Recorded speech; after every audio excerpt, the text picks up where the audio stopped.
დავიწყეთ ლოცვების განმარტება ძალისაებ და ამისათვის ვიყენებდით დილის ლოცვებს და ვთქვით, რომ სამწუხაროდ ძალიან ბევრი ადამიანი ისე გადის წლებს სულიერი ცხოვრებისა, რომ ყურადღებას არ აქცევს ამ ლოცვებს და მე მინდა გითხრათ, რომ საწყის ეტაპზე განსაკუთრებულად ეს არის ძალიან მნიშვნელოვანი. და რა არის საწყისი ეტაპი?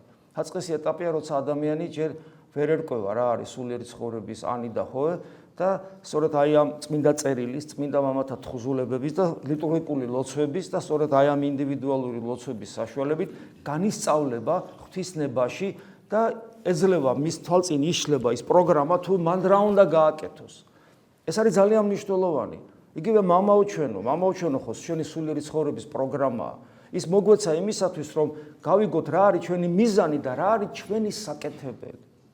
ეს ძალიან მნიშვნელოვანია და ჩვენი საკეთებელი უბრალოდ ზედაპირზე კი არ დევს.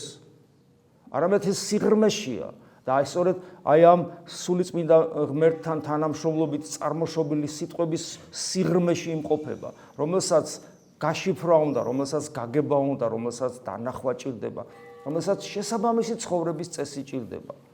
და ეს ლოცვები გვეძლევა ჩვენ იმიტომ, რომ ჯერთი გავიგოთ რა უნდა ღმერთს და მერე შემდგომ ამ ლოცვების შესაბამისი ცხოვრების წესი უნდა გქონდეს და ამ ლოცვების შესაბამისი შინაგანი მდგომარეობა.